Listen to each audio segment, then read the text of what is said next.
So what's up, YouTube, Patreon? We're doing some sharing. You're more than welcome to share to your groups, your pages. As we get started, make sure I started about 8 minutes behind, but it's all right. Getting everything shared up. We really got to make this faster, a different way. So look forward to this discussion tonight. We're just going to break down the historicity of it, and give you guys an idea of how we study and look at things as far as the historical attributes of something, of what we are expected, what people are expected to just accept without any historical, without looking at the history, without breaking it down, and understanding how this stuff came about. So if you don't mind sharing, because I don't mind sharing, and we're all just sharing right now. But I appreciate you guys for being here. You got like one more share, then we're gonna get started here. Trying to minimize how much time it takes to share these. Doing a little faster. I turned on Facebook before I turned on YouTube, so Facebook people, y'all got a little more time just sitting there listening to me post things. All right. So I think that's all the sharing we're going to do. So let's move on over.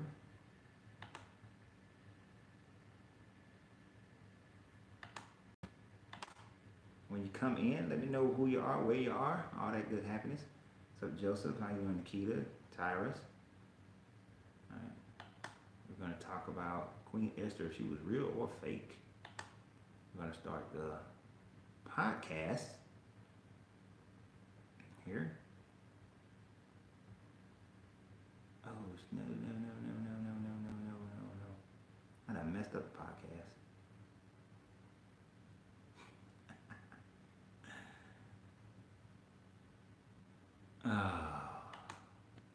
You know what? We're going to go ahead and take care of this real easy. I have no patience for ignorance and stupidity. And guess what? I don't have to accept it. So what we're not going to do is allow people to come on to my channel and just say whatever they want to say and do whatever they want to do.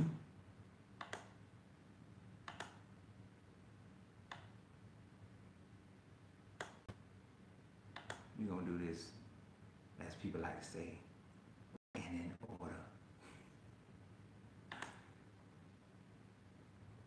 So just because you think you can come on here and say whatever you want to say does not necessarily mean we're going to allow you to disrupt the flow of things, because as I always say, people, here's the deal.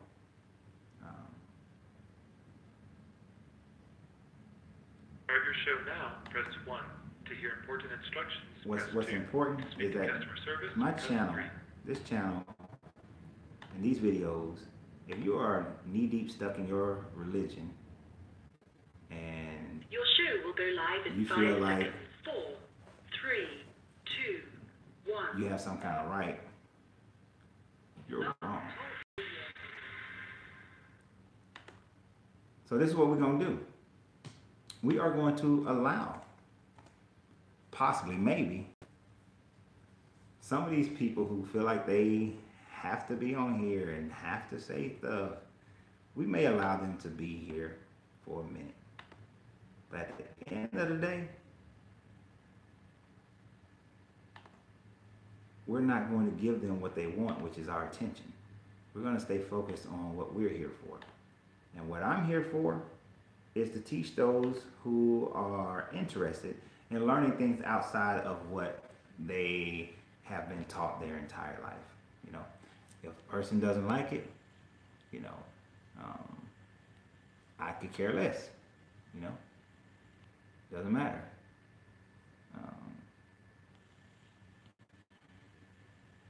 But what we're going to do is just talk about the things that like-minded people want to follow and understand. And as I've said before, this is one of those videos where for people who have decided, who have come to an understanding that they are no longer interested in remaining in traditional religions and have decided that for whatever their reason is that they've walked away from them and have the absolute right to do so, and no one can stop you from doing that, then you will, these people, we will continue on and learn, and we must deconstruct. In order to truly elevate, you have to be willing to unlearn all the things that you had learned before. So that's the purpose of tonight's video. Tonight's podcast is really about unlearning some of the things that you've learned before, some of the things that from the time you were born or at whatever age it was introduced to you and forced upon you or taught to you through conditioning, through church, through pastors, through whomever, priest, all these different things, your culture, where you was born, all these things make a difference as to why you believe what you believe.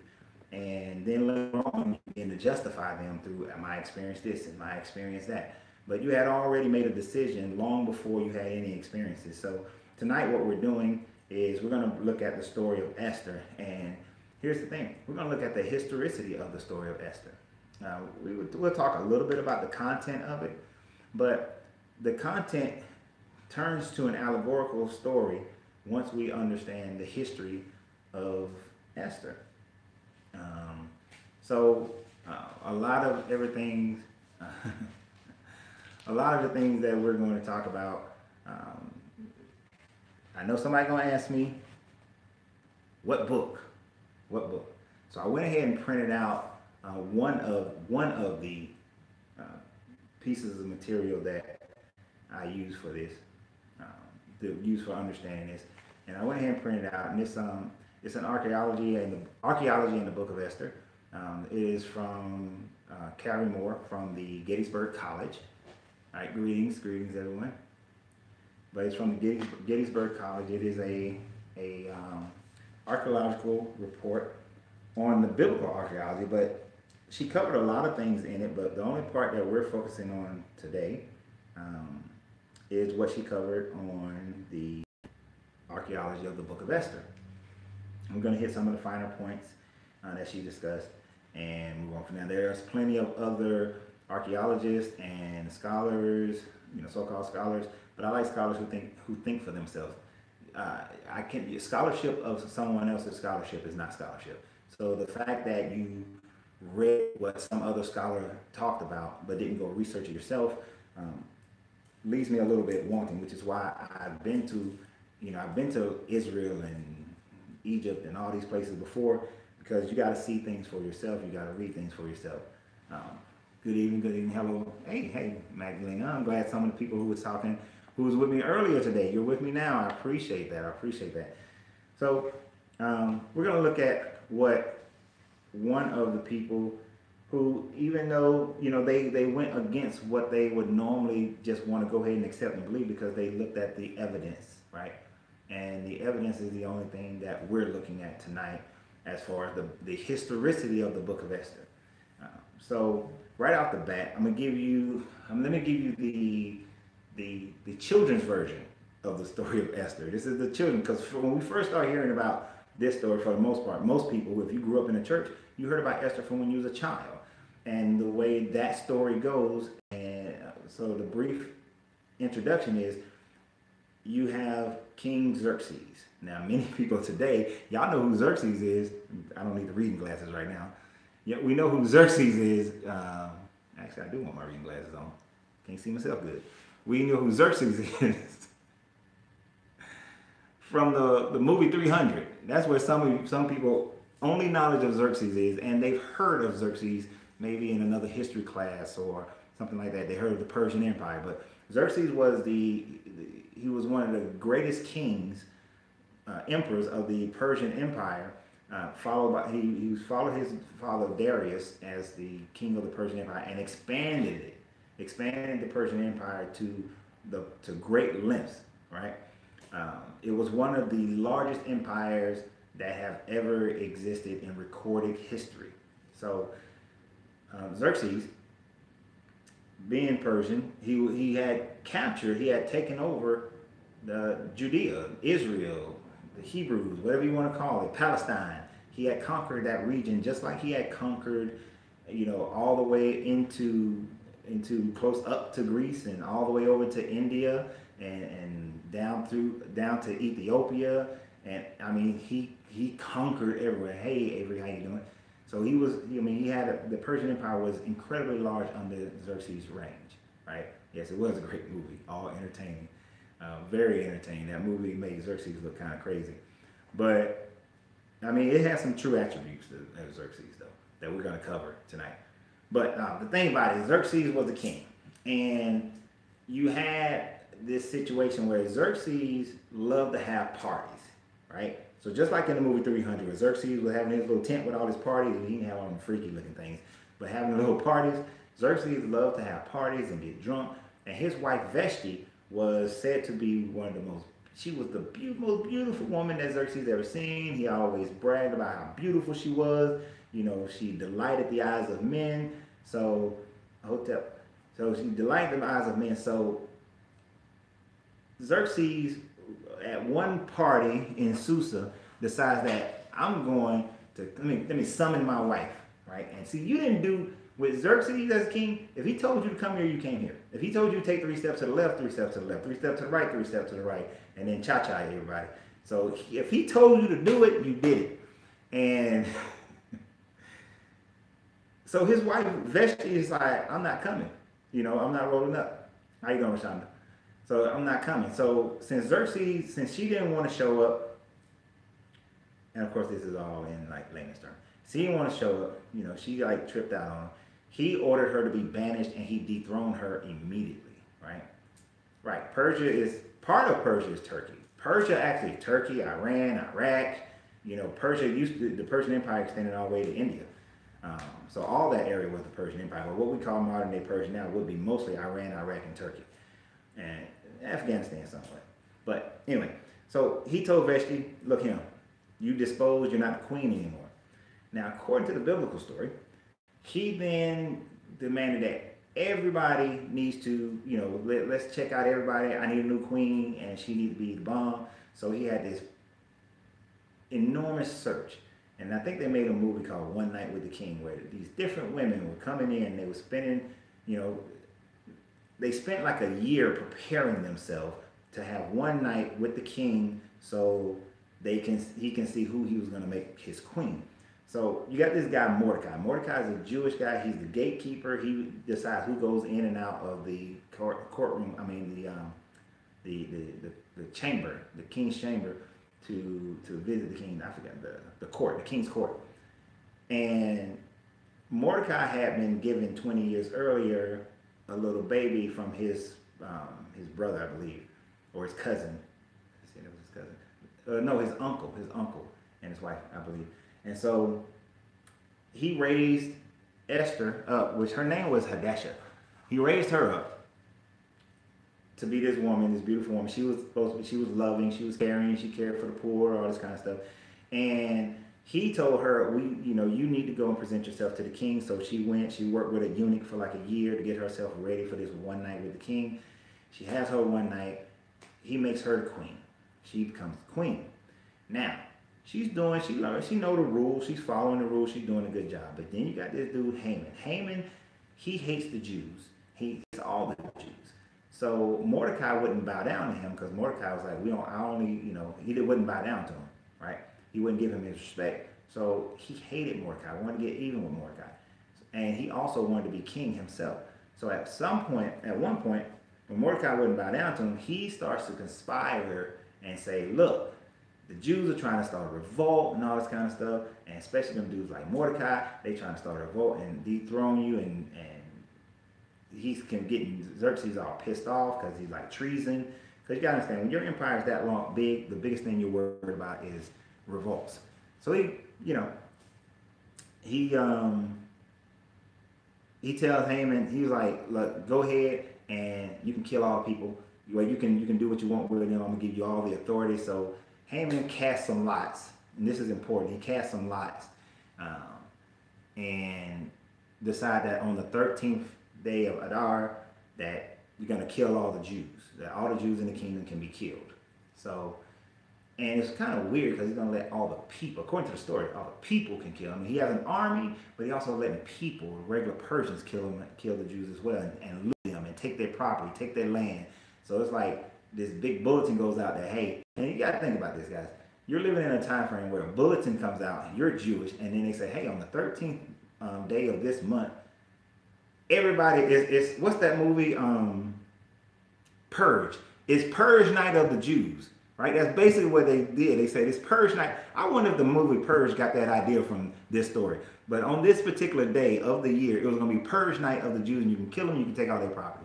So Mordecai hears this. He rents his clothes, put the sackcloth on, all the stuff, and to show that he's sad. And he goes out. He tells Queen Esther, "Look, you got to defend us. You got to help us out. You got to tell the king that don't let us do this and all that stuff." So she sets up this whole big banquet thing and all that kind of stuff so that she can talk to him, get him plied right, get him in the right mindset. But even before that happens, as that's happened, so it's 3 days that this happens. So we got day one, they have the big banquet, and Xerxes is like, "What's wrong?" She's like, "Nothing, I'll tell you in a couple days." Next day, "Well, what's wrong?" Do you know how that insane that is spending the whole night? Yeah, pretty much, but that's what it is. He spent the whole year getting himself ready. A eunuch, matter of fact, was teaching her. Now, we're going to talk about this one night with the king, and in fact, let's talk about it right now. One night with the king. What you think that night involved? So basically, you're getting pimped. You're getting prostituted to see if you got that good. If you look good, smell good, can be obedient, and you got that good cookie, so that the king will make you his queen. And you spent the whole night learning from this, from a eunuch, how to please the king. So, anyway, so they got this edict going out. Mordecai, she plying them. She having the banquet 1, banquet 2. Now, interesting, on the 3rd day, the king is resting from all the banqueting that he's been doing with his wife, with Queen Esther and Haman, because she invited Haman to be there, right? So in his rest, he asked for the royal record to be read. When the royal record is read, he remembers that, oh wait, Mordecai, he saved me one time. He kept an assassination plot from happening to me. I like that dude. So he asked Haman, if a dude saved you and did all this kind of stuff, what would you do? He was like, I'll throw on some princely robes on him. I put him on one of your horses that you've ridden and parade him around and, let everybody know he's a great dude, because Haman thought he was talking about him. But then he finds out, and Xerxes said, "No, that's Mordecai. So I want you to parade this dude around, in the same way you just said." Now, Haman's pissed because he can't stand him. So now he really want to kill all the Jews. So he builds this gallows, like 75 feet high gallows, in one day, so that he can kill Mordecai. So anyhow, she finally tells him, like, "Well, you condemn me, you condemned everybody." And he's like, "No, I will never condemn you. You're my baby, you're my love, you're my woman, you're my lady. I will never do anything against you, Esther. You've been so sweet to me." And she's like, "No, you condemn me because I'm a Jew." And he's like, "Oh, damn." So then he finds out that Haman had been plotting against him, this whole time, telling lies and all this kind of stuff. And so he kills Haman. And then Xerxes goes on to be this great king because, well, at first, then he promotes Mordecai up to the level that Haman was, making him second in command. You notice how the Jews who, in these stories, they somehow get close to the king and become second in command. You notice how that keep happening? They always wind up being second in command in a foreign land. It's an interesting thought process, right? I mean, it's a great story if you're Jewish to tell you that no matter where you are, bide your time, make the right maneuvers, and you can be second in command in a foreign land. But that's a repetitive story that happened in Egypt, right? With Joseph and his Technicolor coat. But anywho, just a little something to throw in there. So you got this dude, this cat, he becomes second in command, and then Xerxes goes on to be this great king, over the people. And then, of course, a lot of the credit is given to Mordecai as to how he became such a great ruler and king. So that's basically the snapshot, cliff note version of the story. There's a lot more in there. There's a lot more details, a lot more things you can talk about. But let's really just break down and look at, because I'm not going to keep you guys too long tonight, let's look at some of the historicity of this story. Like, could it have happened? Now, one of the problems with this story, one of the things about this story is that there are a lot of books that may have some level of archaeological evidence to prove it. And the book of Esther is one of those books that should have a ton of archaeological evidence to prove that that everything in this book is real and that it really happened. Because one of the things is that over 200,000 plus different clay tablets written in cuneiform have been found throughout Persia. And a lot of these tablets, they talk about Xerxes. They have statements of the king pontificating about how many lands he controlled. It talks about who was governor and who was queen and who was king and who were the regents and who were all these people. It's so much information on the Persian Empire and even during the reign of Xerxes that there should be a mountain of evidence to show that this story actually happened. But the problem is, right, is that this book does not have any, which is why most scholars reject this book as a actual book of history, because previous historians don't validate this story. They actually wrote things that go against the story, that's counter to the story. And we'll talk about some of those guys as we go through here. But a lot of these people, they discount the story. Most people who are listening here on these channels either grew up Catholic or Protestant, right? In one of the Protestant versions. And if you're Protestant, that means you can be broken down into Baptist, Methodist, evangelicals, and all these other kind of things. But the person who started the Protestant Reformation was Martin Luther. He said this, and I quote, he declared, "I am so hostile to this book, the Second Maccabees, and to Esther, that I would wish they did not exist at all, for they Judaize too greatly and have much pagan improprieties." Now, one of the reasons why he said they have much pagan improprieties, remember when I said Haman casted lots in order to determine the day that they will have the Jewish purge? Well, that was the holiday that is celebrated. There's a Jewish holiday called the Festival of Purim, and the Festival of Purim is dedicated to celebrating this time frame that the Jews did not die at the hand, that this so-called massacre, this purge, Jewish purge day, didn't happen in the way that Haman originally wanted it to, and Mordecai and Esther are lifted up as the great saviors of the Jewish people for that time frame, for that event. So that's one of the, so the fact that they are celebrating through casting lots, and the festival is filled with a bunch of drinking, like you are supposed to drink until you are drunk, and, which is one of the reasons why a lot of Jewish scholars and Jewish sects today, many Jewish sects today, reject this book, don't like this book, because it's showing the Jewish people getting like just bent up, tuned up, drunk, during this time frame, and from the 5th century, 4th century, all these different time frames, they just getting drunk. Now, one other thing is that many people like to say the Bible, the Torah, the Pentateuch, the New Testament, well, that's the Old Testament, is validated by the Dead Sea Scrolls. This is one of the books that is not among the Dead Sea Scrolls. Unless they find some more, in another cave, and it's in one of those, the book of Esther is not found amongst the Dead Sea Scrolls, which is another reason why a lot of people don't like it. And in the first 5 centuries of the Christian church, the book of Esther was pushed in and out, debated hotly about it not being canonized, and many did not want it canonized through the 4th and 5th, the first 5 centuries of the Christian church. So we're talking about really from 300 BCE, 300 AD, 300 AD, CE, the Common Era, 300 the Common Era up until 500 years later. So right up until 800 CE, many the church didn't want this book canonized. It was always debated and hotly debated. So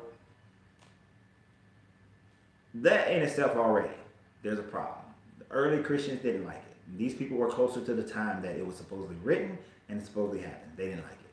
The early Jews didn't like it. The leader of the Protestant Reformation, Martin Luther, didn't like the book.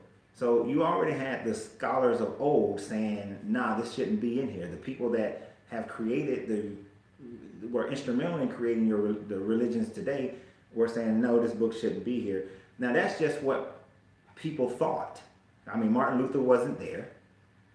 None of the people who canonized the Pentateuch or the Bible, they weren't there to witness it. So, you know, that's still just their opinion.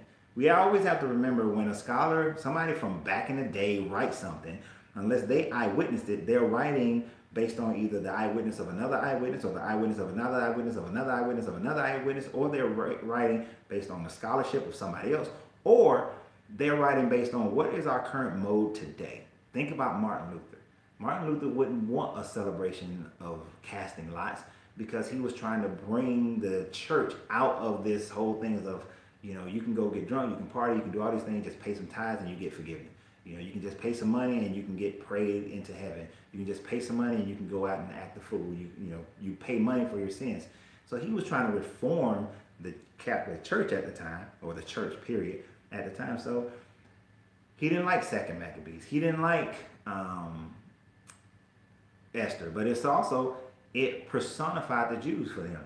This is a time frame where the Jews were being accused, being blamed for killing the Jesus character.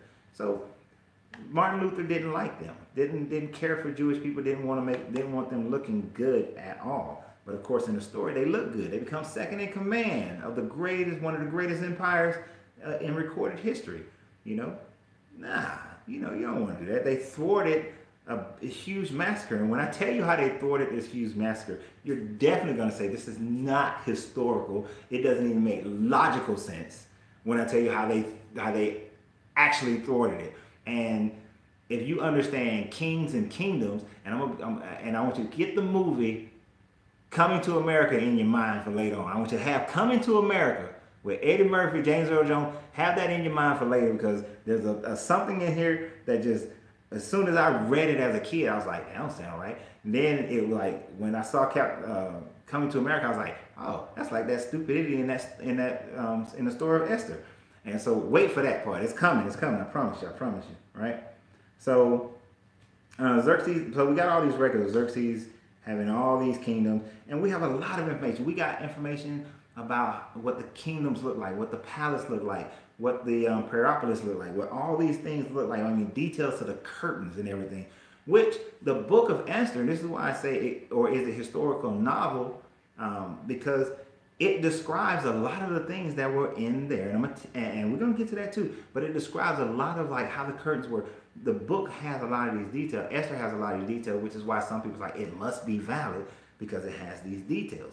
But there could be another reason why it has those details in them. So, and just for those people who like to do the name thing, I always find it interesting. Her name, we say Queen Esther, but her name was Dasha, all right? So they changed the name. And I always wonder, like, why did they change the name to Esther? And all I'm going to say, even though it's later in this writing, Esther, Ishtar.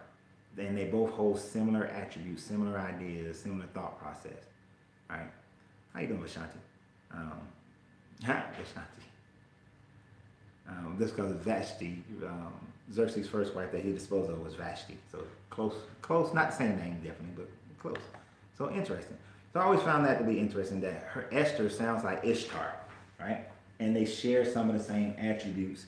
They one night with the king, and Ishtar will have these one night with men, and if they live, then they must be, her dead husband, they must be her mate after one night. But if they died, then no. And then of course Gilgamesh messed all that up for her. So, so one thing that's interesting, Haman was second in command. Mordecai was gatekeeper, according to the story. Now, if you understood how rulership, kingdoms worked back then, with the fact that Mordecai would not bow down to Haman and show him his respect, Haman wouldn't have to go through this elaborate plan, to get rid of Mordecai. You know, if he really just wanted to get rid of Mordecai, he could have easily just killed him. But he got to go through this elaborate plan. Him and his wife got to do all this cunning and all this sort of thing. But it kind of like threw me out. Like, why did he have to go through all that? And there's no reason for him to have to go through all that. He could have just killed the dude and been done with it. But now the story does go on to make Haman look really bad and say he hated all the Jews. That because of Mordecai, he hated all the Jews. So that's why he had to have this bigger plan that on the 13th day of the month of Adar, we're going to, you know, plunder and kill all the Jews, and we're going to let everybody else do it. Just the Jewish purge, right? That's what we're going to call that, the Jewish purge, which is going to happen during that time frame. But though Esther, now, I was going to go through the story a little bit more detail, but since I did a quick version of it, because I'm not going to keep you guys all night, earlier, I'm skipping some of the paperwork where I had wrote down the notes for some of the story. If I haven't, let's get to the actual things that tells us that this is a novel, a historical novel based on, maybe based on some events. It could be. It could be based on some certain incident. I know that she was an Israelite, but what tribe, based on the book, did Esther come from? You know, I did not look that up. I didn't look up what tribe she came from. Oh, you legally changed your name? Okay, cool. I didn't look up what tribe she came from. For the purpose of this story, it didn't matter. It doesn't matter what tribe she came from. Historically, is this an accurate account of history, or is this more of a historical novel? Meaning, somebody took parts of history and wrote down a novel, right? And wrote a novel about it. He wanted all Jews to bow down to him. Yeah, but he mainly wanted Mordecai, so Mordecai wouldn't do it because Mordecai was the gatekeeper. He was close to Xerxes. Now, here's the thing. I lost my train of thought. But anyway, so I can find it because somebody said something that made me think about it. No, I don't know. But anyway, so he couldn't get him to bow down. So they're gonna kill they're gonna have the Jewish purge, right? They're gonna kill all the Jews, right? We've heard that before, right? Was that Hitler talk? Gonna kill all the Jews, all right? But we know that Mordecai is saved. She saves everybody, and Mordecai becomes second in command, and she becomes this great queen because she was willing to. What's the great line that she said? If I perish, I perish. So she becomes this great queen of willing to sacrifice herself for the greater good of all the people, and she saved the Jewish people who were under this. They like to say exile, but they weren't exiled. They weren't exiled. Xerxes had conquered all their lands. They were like Jews living under Persian rule. You know, these two and others. When you're being conquered is not like how slavery worked. They conquer you, but you still kind of like you have a day-to-day kind of life. You make money, you trade, you have families, you get married. You just live under Persian rule. You know, you live under the rule of your. It's kind of like how we have American territories. Right? Puerto Rico is an American territory. Guam is an American territory. They have their own systems of governors and government that they can make laws pertaining just to themselves, but they're still under the federal government of America. So you were still under the federal government of the Persian Empire, but you know they could still move around and buy houses and have livestock and that sort of thing, which is why they were going to have, and during the purge, you can take all their possessions. So she saved them from going through that kind of annihilation, all right? But there was one thing that was interesting about it, that speaking of the annihilation. So once Xerxes, now I want y'all to think about this, and put this in a place in history. Once Xerxes was realized that Haman had made up a bunch of stuff, that he was conniving, that he tricked him, right? And this is where the coming to America thing comes in, that he tricked them, and that on the 13th day of Adar, you can go and kill and plunder all the Jewish people, that he raised the army to go do it, to help out. Xerxes said that the law of the Medes and the Persians and the Persian Empire, Persian Empire, while it could not be changed. That he couldn't change it. That if he put the law out there and gave Haman the right to do it, the power to do it, that as the king, the emperor of the Persian Empire, the whole damn Persian Empire, that he cannot change the law. You see why that sounds like, what was that, Coming to America? Remember towards the end where he was like, you see the girl didn't want him. I mean, what am I supposed to do? It's tradition. How can I break tradition? And his wife was like, oh, I thought you were the king. And the other lady turned around like, Y'all remember that scene? By the way, they're coming out with a Coming to America 2. I heard that they're getting ready to film. They're putting together a Coming to America 2. Don't know how they're going to do that, but anyway. But yeah, so y'all remember that scene, right? Where the king realized like, oh, I can't change tradition. Who am I to change tradition? And she was like, I thought you were the king. Xerxes tells her, well, because of the law, the Medes and Persian law, I can't change the law. You're the freaking emperor. You're the emperor. That's like somebody in the kitchen saying that, well, we have put on the schedule that we're going to have, tuna fish salad on Saturday. But even though everybody wants chicken, we got to have tuna fish salad because I just can't change it. And you got chicken right there. You can, what? Why the king can't change it? You the king, dude. So that was dumb. And that in itself should, and that goes against actual Persian law. The king, Xerxes, can make the law and choose it and change it however he chose to. So the fact that in this book it's saying that he couldn't change the law, and I'm going to tell you why they put that in. Let me show you why. Because what he did then, right, was that he allowed Mordecai to issue a new edict.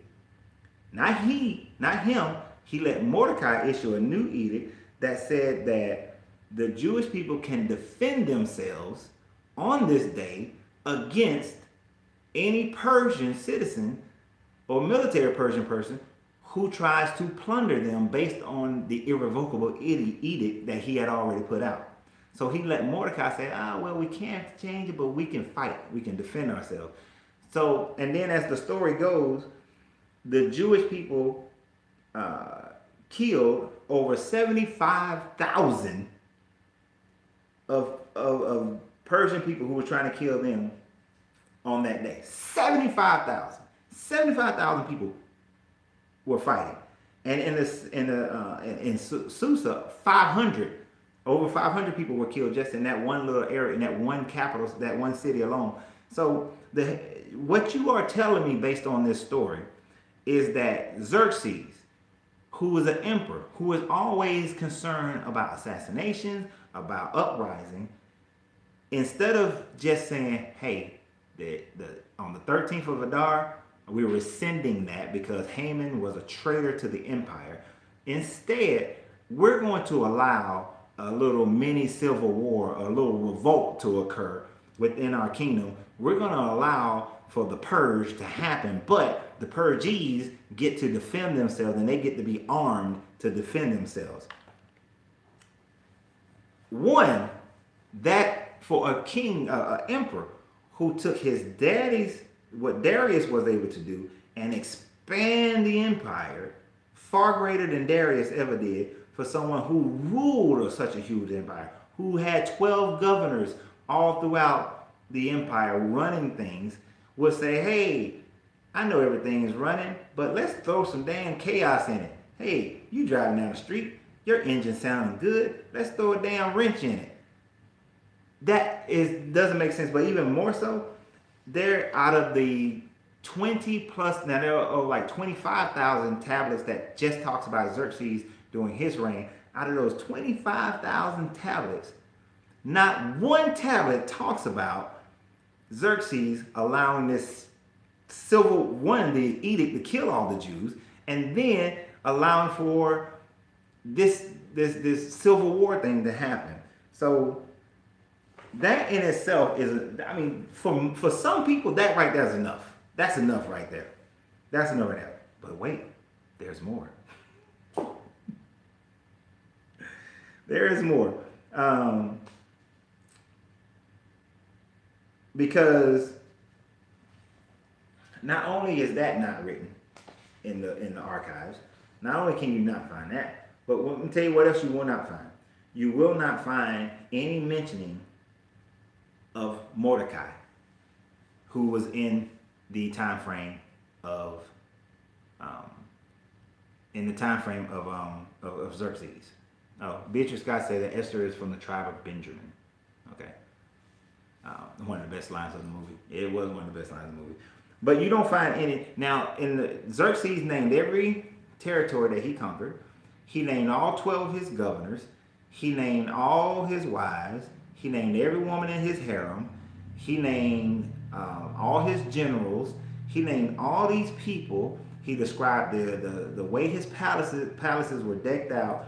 But what he did not name is his gatekeeper Mordecai, the guy who he didn't name Mordecai a second time when he saved him from an assassination. He did not name Esther ever as his queen. Those names do not appear at all in any of the writings of Xerxes or any of the writings of the Persian Empire, period. The only place it shows up is in the book of Esther, right? It's in the book of Esther. It's the only place those names ever show up. And here's the thing.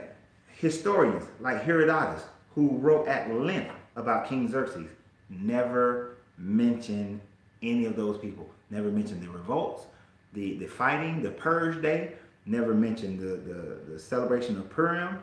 Never mentioned Queen Esther.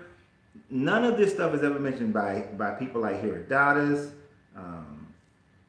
None of these historians that people give so much credit to for being so accurate, they never mention that, right? And I will say this, just because the story is believed by a bunch of people doesn't necessarily make it true. Now, where could this story, and I'll tell you that part later. And where else how could this story have come about, right? What could have made this story come up? Oh, and we know before somebody asks, the cuneiform was broken down by G.H. Rawlinson back in 1854 when up in the Zagros Mountains, when he found kind of like the cuneiform Rosetta Stone. So that's how you're able to study cuneiform and come to know what they are, by taking most recent histories, take language, keep going back and breaking it down. All right. So we have all this. Now, even though I got like tons of information here that we was going to go over, some of it's like a little repetitive. I've already talked about it because I'm, want to sum it up for you guys because I'm not going to keep you here too long.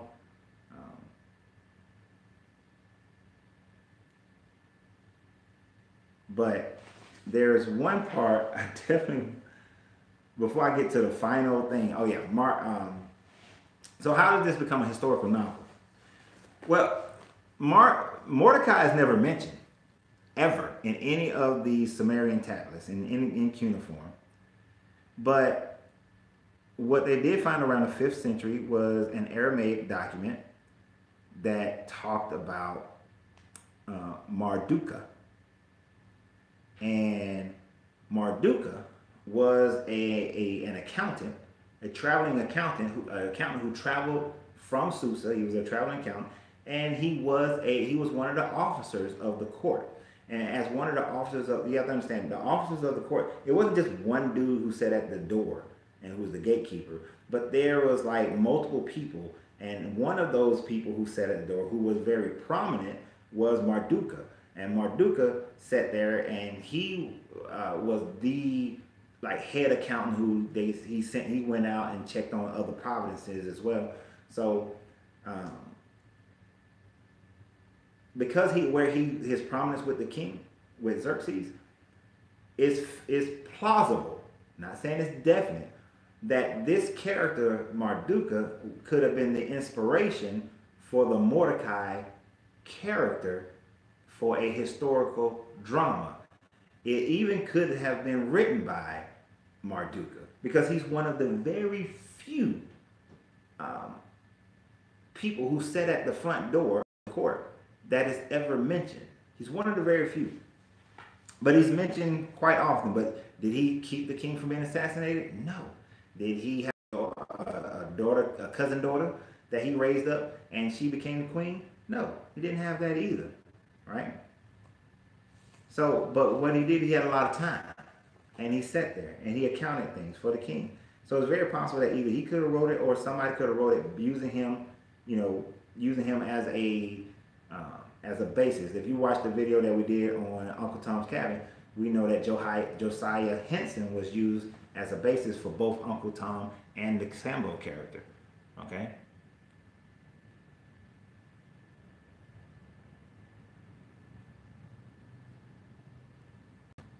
You got an unk plate on your forehead? Ooh, okay. We'll come back to that. That's interesting. We'll come back to that when we do question and answer. So hold that one. If I forget it, remind me. So Marduka could have been the inspiration for it, which we've seen many times where a person in history has been used, just like I said with Josiah Henson, has been used to create a fictional novel. And although every aspect of the story is not true, it uses elements of the time frame, the time period, which is why you can have, great descriptions of the castle, of the palace and the courtroom and how things function and work and that sort of thing. But if it's a Jewish story that it was written as the Jews were coming out of captivity in Babylon, then so this was near Babylon, but if you're going to write this story, you want to make your people feel good, look good, inspire them. So you, of course, make your people come out on top, right? You make them come out on top. And so when you make your people come out on top, your guy becomes the second in command. Your guy thwarts the whole scam, the scheme that's going on, right? And then the woman, her name Hadassah, you change it from Hadassah to Esther, just like the Babylonian goddess Ishtar, who is the goddess of love, because she demonstrated love for the people, love for her people, love for the king, love for her daddy cousin, all this love that she displayed. So you make her name similar to Ishtar so that the meaning of the story gets across better, right, to the people, right?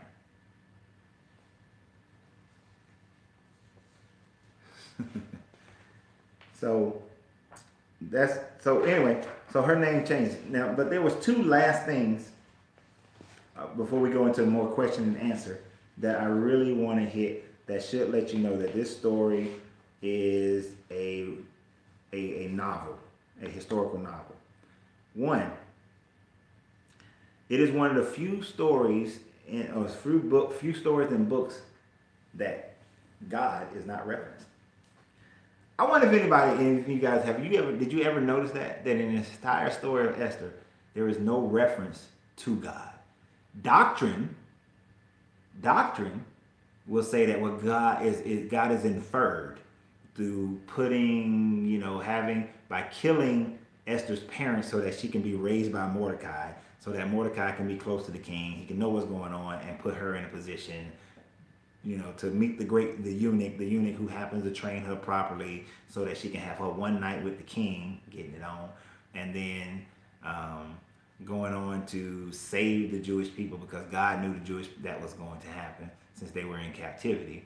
But the actual Mordecai saying, I only bow down to one God and my God, that never happened. That's not in the story, I should say. In any of the original text of the story, that's not there. So that's one thing that puzzled me every time I studied this story. Like, okay, this is interesting. There's no one book that does it. But here's even more so, and different historians, as well as cuneiform tablets, show this: that there was that when Xerxes put Vashti away, which is recorded in Persian history. When he put Vashti, he dethroned her. He didn't do this national, empire-wide search. The Persian king can only marry from royal Persian families, right? Only marry from royal Persian families, right? That's how they set it up. And here's the thing about it. In the years between the 7th and 12th years of Xerxes' reign, which is when Queen Esther was supposedly have been made queen.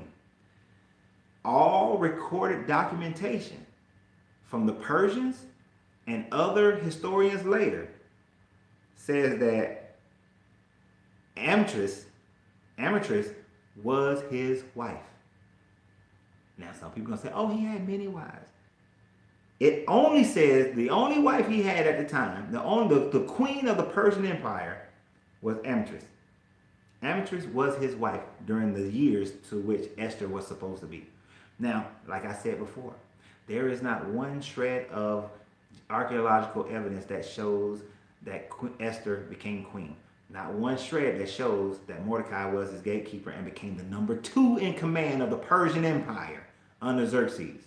There is no archaeological or documented evidence that shows that there was the Jewish purge on the 13th day of Adar, and there was no documented evidence that shows that they defended themselves and killed 75,000 Persian people plus another 500 in Susa. There is no archaeological evidence. This story didn't originate nor come about until after the Jewish people came often under the Persian Empire.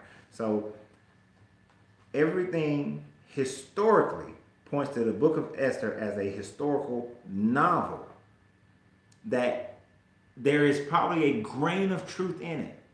A grain of truth. There's probably Marduka, who was the accountant. They may have been where Haman, a guy named Haman, tried to take over the empire and blame it on somebody else. There may be a shred of truth in the story.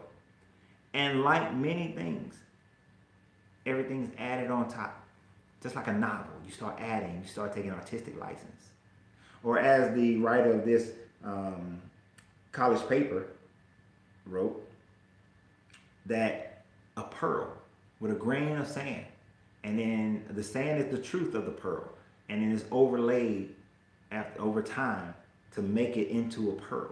You know, so what we're seeing is and what we marvel at, and the beauty that what we think is so beautiful is the pearl, which is really just all kind of crap laid over it, and it looks good. You wear it on your neck, you know, or on a ring, and it's supposed to have this value, but the true thing that makes the pearl, without the grain of sand, you can never have the pearl. The grain of sand is the true pearl, which is the true truth.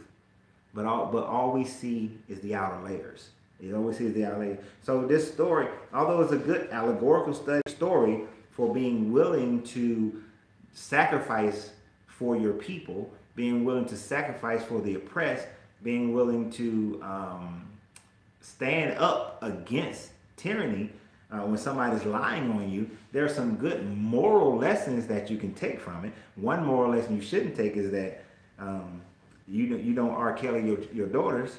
You don't do that. You know, you don't send your daughters to go have their one night with the king so that they can become the queen. And it's not like Mordecai knew that there was going to be this big issue coming up. He had no idea, because they didn't mention God or prophecies or anything like that one time in this story. So I would hope that just with that information right there, that's enough for you guys to get started on some independent study of this story, right? Yeah, please hit the like button. I appreciate that. Okay. Like I said, coming on here and pontificating your religious views as if everybody's supposed to believe it, we're not into that. But if you guys got any stories any questions about the non-historical information here. Ooh. Oh, got something on the floor. And I laid my paperwork into some mess. But now we're gonna do some question and answer. Now you said you had a dream with an ankh that was laid on your forehead. That's interesting. Forehead, your third eye. And you had an ankh laid on it. Your ankh represents multiple things. Sorry, I'm making all this ruckus with this paper. I don't like when things are disorganized, and I just kind of threw everything on the floor. I didn't realize I spilled something earlier. So, let me go back to your dream. Let me stop putting my big old fingers in the way. So if anybody got any questions, while I'm waiting to see what kind of questions you may have or thoughts you may have, let's look at what Vashanti wrote. Side note: I had a vivid lucid dream where an ankh was placed on my, in my forehead. Just curious, see you wearing one. Been trying to find the meaning of the dream. Apologize for being off topic. It's quite all right. It's all right. It's sunk into your forehead. Wow, that's interesting. Let's look at the elements of everything. Sinking in your forehead representing your third eye, which is a representation of vision, big picture foresight. Also your ability to astral travel, see, other dimensional planes. There's so many aspects of that third eye. That third eye energy is right before you get to the crown, where, your crown chakra of releasing all your earthly attachments. Your third eye is blocked by, let's see, the detachment, thinking that you're separated from everything and everyone. If you saw the video I did yesterday about the first verse of the Tao, talk about how everything is connected. Everything, the Tao that can be named, the Tao that is nameless, is the creator of everything. Everything came from it. So that third eye, seeing yourself not connected, is seeing yourself being blocked. That's blocking that third eye. That's the Tao that can be named, because it is only the mother of the 10,000 things. So when you think about your third eye, think about it in the terms of seeing everything and realizing the connection of everything.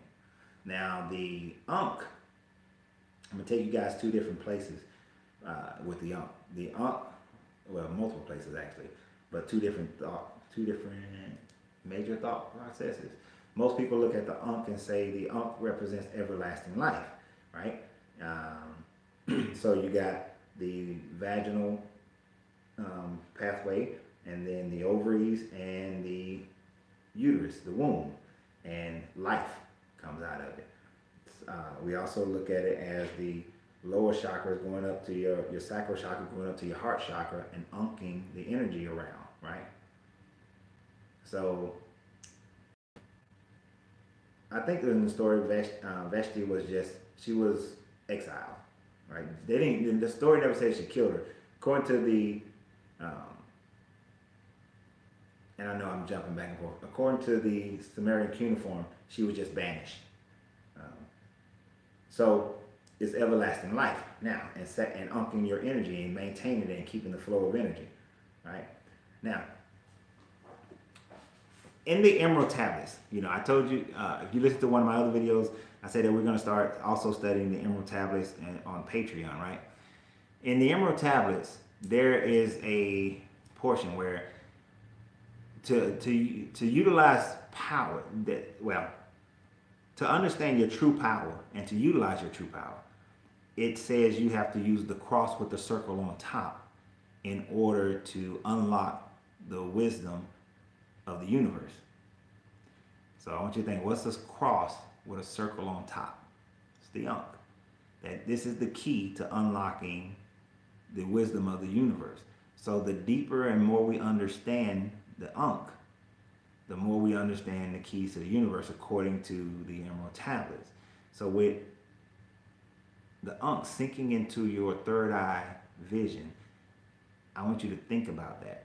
You know your life. You know what's going on in your life. You know what your God Goddess inside is talking to you about. So since you know what your God Goddess is talking to you about, with this everlasting symbol of everlasting life, this symbol of shared energy, this symbol of a key to the wisdom of the universe sinking into your third eye, meditate on that. Now you said the dream was lucid, so that means you was like very interactive with the dream. There are other things that may have been going on, other elements that you have to look at. What were you wearing? Where were you? How did you feel? What any smells or scents around you? What color clothes? What colors were you seeing? Any and everything, because all those things may hold additional information for you. All right, so meditate on that. It is good for other people to, not so much you want people interpreting your dream fully, but just giving you a pathway for you to truly be the interpreter of your own dream. You know, we give away too much of our power. I used to interpret people's dreams, but then I had a very clear moment of meditation about a year ago where I realized that it is not for me to interpret the dream, but to help the people find their pathway for their own interpretation of the dream. Because I, as an outsider, cannot truly interpret your dream. You have to go deeper in yourself to find the answers. And they're always there. And depending upon how you practice your own personal spirituality, if you speak to your ancestors, if you speak to a deity that you follow, or you know, whatever and however you do it, follow that pathway, walk your pathway and look for that revealing. But it's within yourself to find it, though, not for anyone else. You always know my name. Miss Know It All. Oh, you had just done a Kundalini meditation when it occurs, right? So Kundalini meditation, you're raising your male and female energy to come in sync and unity with one another, and they unify at the crown chakra. I mean, at the third eye, and then you just added the symbol of all the symbology of the Ankh.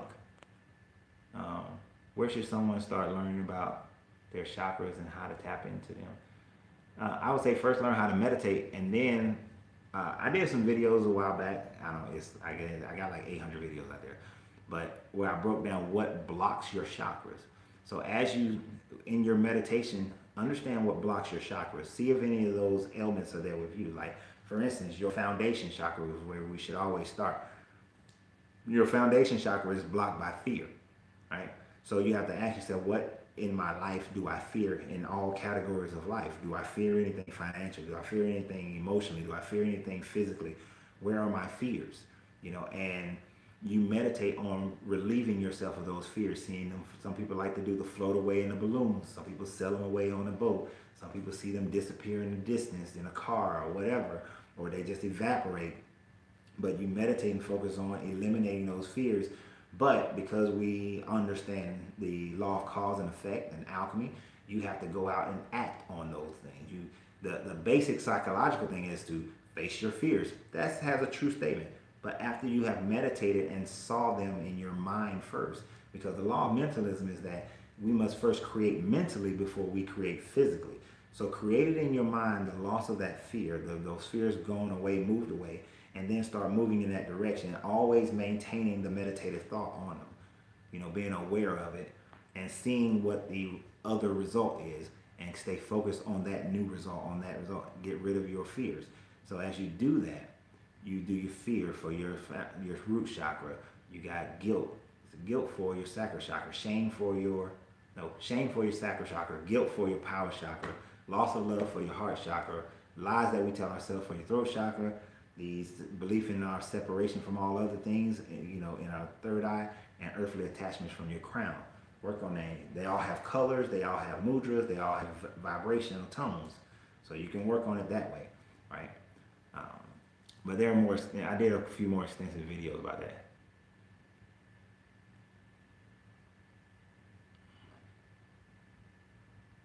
Well, it wasn't pushed into her forehead. It sunk into her forehead. It was placed on her forehead and then sunk in, so it wasn't forced. So I wouldn't think that it would signify false teaching, especially since she had just did a Kundalini raising meditation.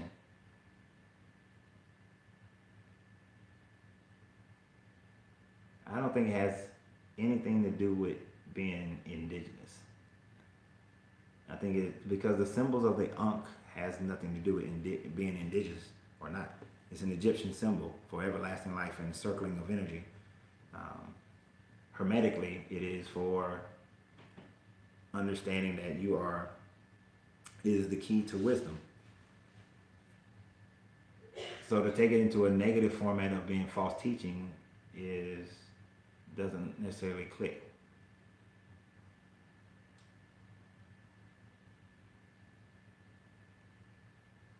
Yeah, so it has nothing to do with being indigenous or not. It just doesn't. It's an Egyptian symbol. But like I said, in the Hermetics, let me not say it's an Egyptian symbol. It is most widely known as an Egyptian symbol. It is truly, actually, an Atlantic, a symbol of the emerald tablets were the first thing that talked about the cross with the circle on top, which the emerald tablets are attributed to Thoth the Atlantean. So, take from it what you will. But I would say you have to take you always have to take the symbolism of it, and then what was going on, where it went, how it happened, and all that. Matter of fact, did you feel pain when it sunk into your forehead? I'm curious to know about that.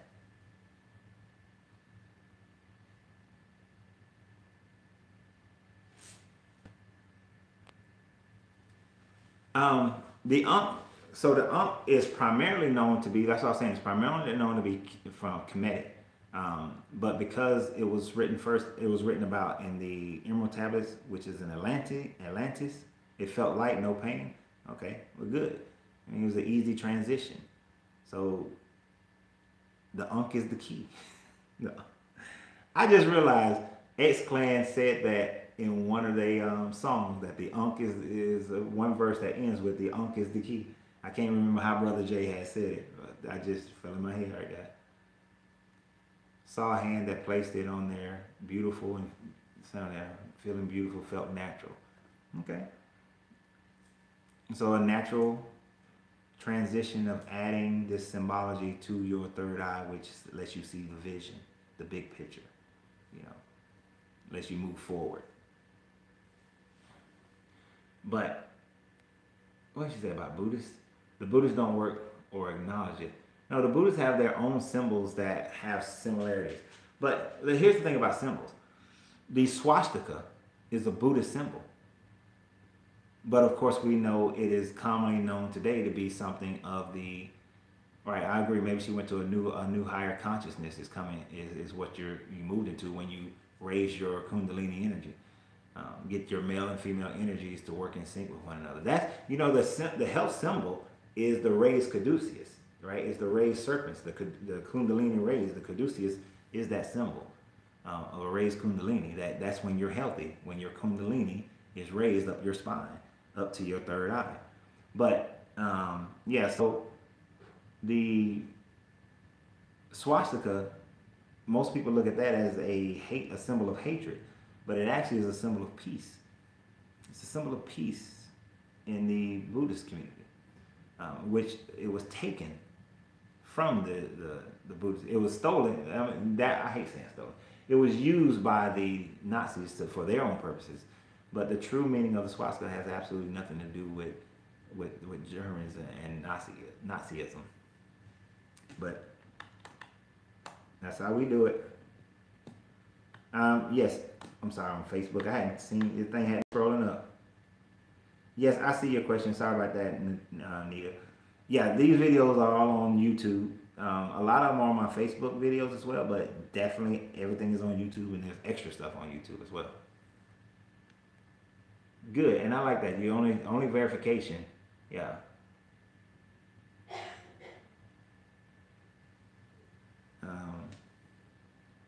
Yeah, I have to forcibly make it scroll on here. But yeah, I put everything on YouTube. So my YouTube channel is Larenzo Reid. Let me put it in here for you on Facebook.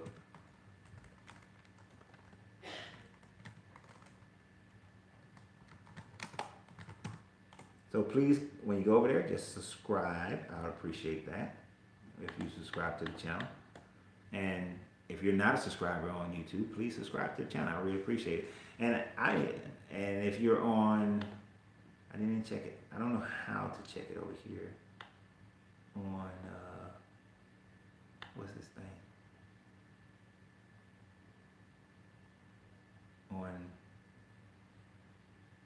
Because we're also broadcasting on my Patreon. I figured that one out, so I feel special. All right, go back over here. Let's see, did we miss anything? Because we're getting ready to close it down in a minute.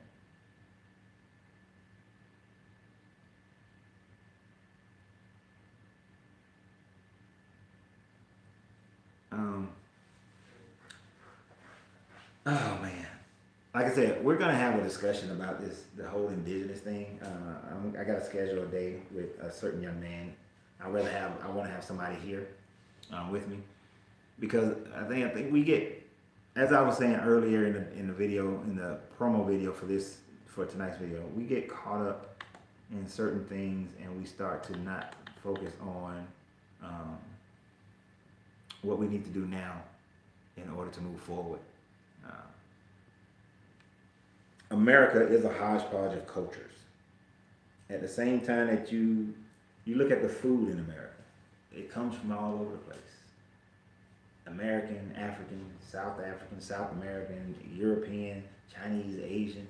I mean, I believe pizza was originally, I don't know if this is correct enough, but or not, but somewhere I remember reading something about pizza being originally made in China, and then it was adopted into the Italians, you know. My thing is, and I'm gonna say this before I log off tonight. Oh, thank you, Nita. You're on both Patreon and on YouTube. Yeah, I love it. Thank you very much. I'm more interested in us buying our neighborhoods, buying houses in our neighborhoods, actually controlling the police in our neighborhoods. I know I said this all day earlier today. I'm just saying it again. I'm interested in us being able to have the power base to be able to determine who and what kind of governance that we will have. I'm more interested in that. I'm more interested in building economies so that we can have safer environments for our children and grandchildren and great-grandchildren, so that we do not fall under anyone's tyranny again. I mean, if you think about it, people in today's world wouldn't think that we could ever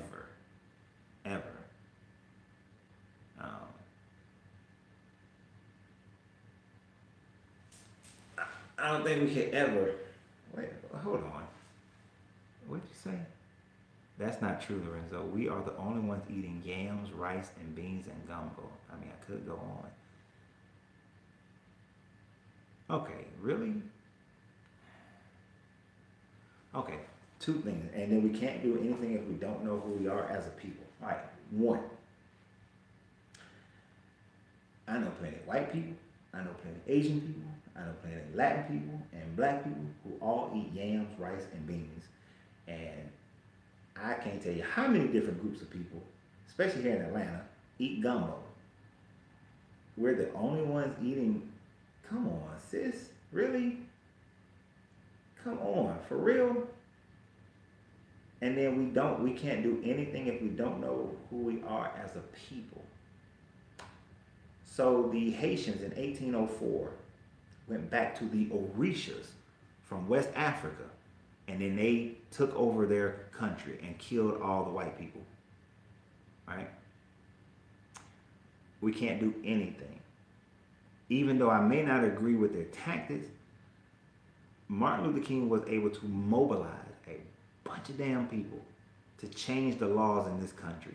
I'm not necessarily in agreement with what happened and how it happened, but it happened, and black people got together. Huey was able to mobilize and arm a bunch of black people, and until the federal government introduced drugs into the system and started assassinating people, the Black Panther Party was growing in power and was able to stand up against the police. The Nation of Islam, a bunch of black people got together and created a situation in the North where they stood up for the civil rights of black people and for themselves and refused to be subjugated. You know, to say that we can't do nothing as a people unless we know where we're from. All those people did not agree on where they were from. They weren't focused on where they were from. They were focused on their current situation, and they mobilized people to adjust their current situation. And to say that we can't do nothing as a people unless we know where we're from is to suggest that their achievements were nothing, that their achievements didn't account for anything. Without their achievements, you wouldn't be able to be on here and do the things that you're doing. We may still be living in segregation, or still be living where where any, now, not that it doesn't happen, not that we still don't have oppressions and still don't have issues, but it, like one of my fathers, well, one way I know is because, and I was just getting ready to speak of him, one of my fathers, my former father-in-law, who passed away a few years back, who was born in 1927, attested to the fact of many of these things. He lived across the street from Martin Luther King. He was friends with Martin Luther King. Martin asked him to join him on several occasions, but after being in the Korean War, he was not going to allow anyone to treat him like that. Dog come at me, he was going to kill the dog, right? So my father figure, my third father figure, his eyewitness accounts, and he went up and lived up north during the 50s and 60s and saw what the nation was doing. And what Elijah Muhammad was doing. And he was here in the South to see what Martin was doing. He was present, and like I said, lived across the street from him. So that's how I know that. I know that because he was there. And I also had grandparents who were here in Atlanta who witnessed all of it, who participated in some of it. So, and I have uncles who were members of the Black Panthers here and in LA. So yeah, I witnessed accounts of it all. But the fact of the matter is, Jim Crow didn't end mysteriously. There was the cause and effects of it all. And if black people would not have stood up, if the people hadn't stood up and said something, hadn't been protesting, and I mean, if you don't have to believe the video and that sort of thing, the speeches and all that, but if people hadn't stood up, then you still wouldn't be able to vote. You still wouldn't be able to, you'd be sitting at a lunch counter that says blacks over here, colors over here, and whites over there, and all those things could still be going on. And the problem is that we're squabbling over ideas of where we may have come from instead of saying that, hey, that shit can happen again. That can happen again. And yes, things are worse than we're in segregation? Come on, seriously? A white lady lied on a young black boy and he gets murdered for it. And then she even, her old butt should have went to jail when she first said something about it. But there is, my former father-in-law used to say something. He used to hate when people say that, I remember the good old days. Living in the 1990s and 2000s, he used to always say, these are the good old days. Because that stuff that he went through, that stuff, him watching his father being held down by KKK members and ran over by a train, and then no one went to jail because they were the police as well as the citizens, that was the bad old days. And to say that things are better now, that things are just as worse now, we ain't done with the fight. We ain't done with having the life, liberty, and the pursuit of happiness, that we have equality amongst people. We're not done with that, but I would dare not discount what anybody in the past had done to make sure that we have a better opportunity, which is why it is our responsibility to make sure that we are doing things in the present to make sure that we have better that our children and our grandchildren have a better and more equal opportunity to prove how unequal they are, right? Exactly, to police ourselves and protect ourselves. 60, 80 years ago, black person walking around with a gun, you automatically get gunned down by any and everybody.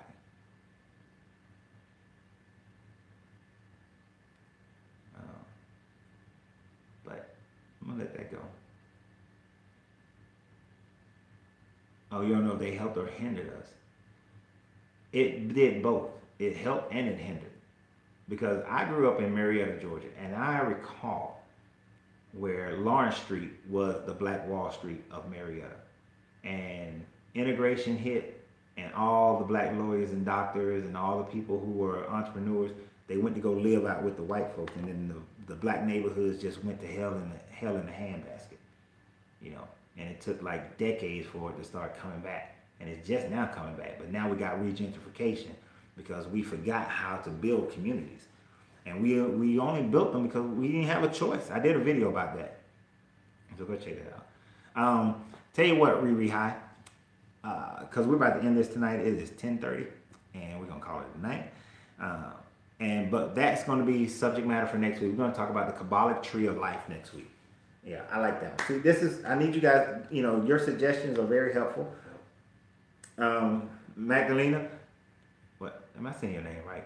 Yeah, let me make sure. Magdalena, I'm going to speak with a friend of mine who is much more knowledgeable than I am about indigenous people, about the information about indigenous people. And I'm going to have him on here. It's not for me to debate him. I mean, we will have a little bit of back and forth, of course. But it will all be friendly. It will not be the hate mongering that many people come on here. You're the son of the devil and all that craziness come on here.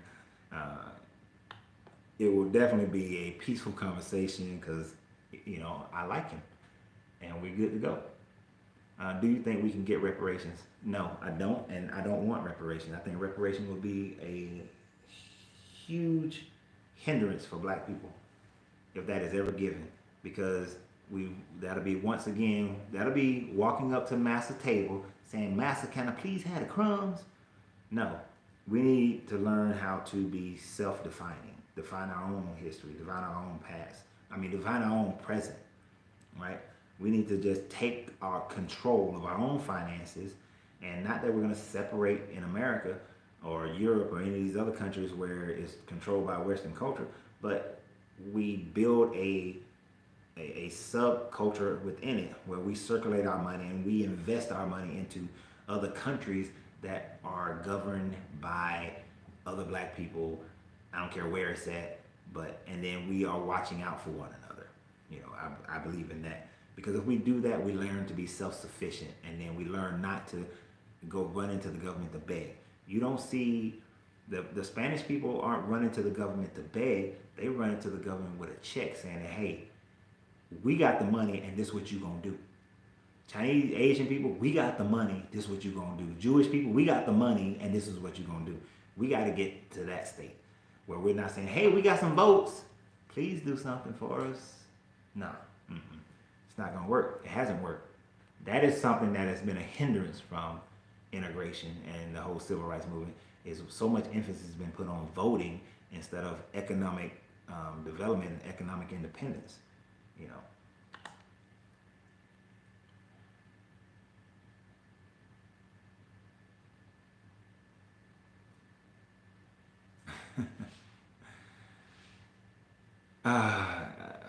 My research is far outside of. Okay, let me give you an idea. I am an alchemist. I am a hermeticist. Race only matters to me on the matter plane because it has to on this plane of existence. As far as my consciousness is concerned, race doesn't matter because I know that once I transition from this existence, I don't have a race anymore. You don't have a body.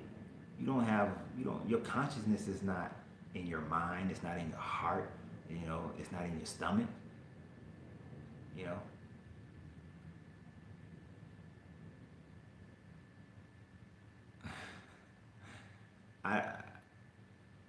Those are labels. I don't mean any disrespect, but my consciousness is beyond this conception of race, this conception of even gender. But I recognize it because you have to deal with what's on the matter plane because this is where we're existing, right now. But when you transition, there's no such thing as race. Race are labels, and labels only separate people. Every time we add a label to ourselves, all we're creating is separation. And then when we add that label, then people feel like they must live up to the label. This is why one of the things I was talking about in my video yesterday about the first verse of the Tao, that once you give the Tao a name, it is no longer the Tao. Once you are given a name, you are no longer the full essence of who you are, right? Your essence is not just locked in the box of a nationality. It's not just locked in the box of a race. It's not just locked in the box of a gender. That your true essence of who you are is far greater than the poverty of the flesh that you live in. Because this meat suit does not define me. I am not limited to my abilities or my processing of thought or consciousness based on if I'm black, if I'm white, if I'm American, if I'm German, if I'm African, if I'm, indigenous, or if I am, anything other than the energy that is in me, because I am energy. Having at this moment a human experience. But I look to have a universal experience. I want to experience an atom, experience a molecule, experience a plant, experience a solar system, a star, experience a higher conscious dimension. I'm seeking to experience all things of the universe. And until I start seeing beyond this matter plane of existence, so that I can see the spiritual plane, the plant, the animal plane, the plant plane, the mineral plane, until you can see all the planes, all you're going to know is just this material plane. And you're going to lock yourself into a box. And when you lock yourself into a box, that's all you can ever be. So I refuse that. So in my research, I research how to elevate beyond the matter plane. So with that, guys, I will quote once again, I forgot his name, but the moment you label me, you negate me. The moment you label me, you negate me. And as far as my own saying, you got to free yourself to be yourself, because your greatness is non-negotiable. But I appreciate everybody. If you're watching this on Rewind, check out the other videos that I'll attach to this video on YouTube. If you're on Facebook and any other thing, come on over, like us, subscribe on Facebook. Subscribe on YouTube. And if you so will, if you want to join us in our study of the Tao for the next year, as well as the Emerald Tablets, come on over to Patreon. And I appreciate that. So y'all have a great day, and I will see y'all later. Peace, love, peace, and hair grease. Oh my gosh, you must be my age, because I ain't heard